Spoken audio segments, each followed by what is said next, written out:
নমস্কার। ঠাকুরমা স্বামীজি গুরুদেব শ্রীচরণে প্রণাম জানাই। আজ ঠাকুরকে নিয়ে ছোট্ট করে একটি কাহিনী শোনাই। শ্রীরামকৃষ্ণদেব তার কয়েকজন শিষ্যকে নিজে হাতে গেরুয়া কাপড় দিয়ে সন্ন্যাসী করে গিয়েছেন। আবার কয়েকজন শিষ্যকে সংসারে থেকেও, সংসার করেও আরেক হাতে ঠাকুরকে ধরে রাখতে বলেছেন। তারই কিছু উদাহরণ শোনাই আজ। বলরাম বসুকে ঠাকুর বলেছিলেন বড় ঘরে দাসীর মতন হয়ে থাকতে সংসারে। তার বিশাল সম্পত্তি, তিনি মস্ত বড় জমিদার ছিলেন। তার চাকর বাকর, অর্থ, পদ, ক্ষমতা কোনো কিছুরই অভাব ছিল না। কিন্তু কোনো কিছুই বলরাম বাবুকে বেঁধে রাখতে পারেনি। মাস্টার মশাইকে ঠাকুর বলতেন, এক হাতে ঈশ্বরকে ধরে রাখো, অন্য হাতে সংসার করো। তিনি শিক্ষকতা পেশার মাধ্যমে অর্থ উপার্জন করেছেন, স্ত্রী সন্তানের প্রতি দায়িত্ব পালনও করেছেন।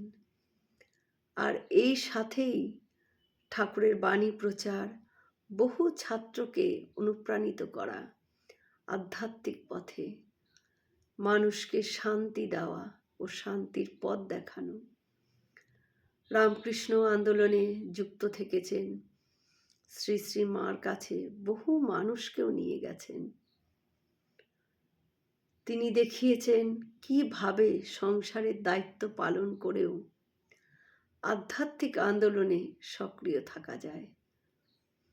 নাগ মহাশয়, তিনি সংসার ত্যাগ করতে চেয়েছিলেন, কিন্তু ঠাকুর বলেছিলেন, তুমি ঘরেই থাকো, লোকেরা তোমাকে দেখে শিখবে গা। কথামৃতে এও আছে, এক হাতে ঈশ্বর, অন্য হাতে সংসার, পরে দুই হাতেই ঈশ্বরকে ধরা। এই দ্বিতীয় উদাহরণের মূর্তরূপ নাগ মহাশয়। অর্থ উপার্জনের চেষ্টা তিনি কখনো করেননি। সংসারের দৈনন্দিন কাজও তিনি মন দিয়ে করেননি। তিনি সব নিবেদন করে দিয়েছিলেন ঠাকুরের পাদপদ্মে। গিরিশ ঘোষ ঠাকুরের আরেক উদাহরণ। নাটক ছেড়ে দিতে চাইলে ঠাকুর তাকে বলেন, গিরিশ, নাটক ছেড়ো না, ওতে লোকশিক্ষা হচ্ছে যে। গিরিশবাবুর যে প্রতিভা আছে তা জনকল্যাণে লাগাতে চেয়েছিলেন শ্রীরামকৃষ্ণ।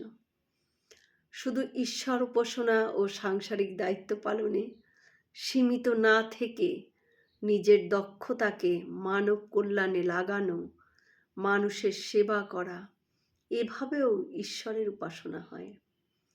ঠাকুর তার শিষ্য গিরিশের মাধ্যমে এটাই বললেন। আপনার সামনে ঠাকুর অনেক পথ দেখিয়ে দিয়ে গেলেন এই শিষ্যদের মাধ্যমে, কিভাবে সংসারে থাকতে হয় তার উদাহরণ। আমি নিজের সাধ্য মতন একটি পথ বেছে নেব, নিজের স্বভাব ও পরিস্থিতি অনুযায়ী, কিংবা সবকটিও চেষ্টা করে দেখতে পারি আমি ঘুরিয়ে ফিরিয়ে।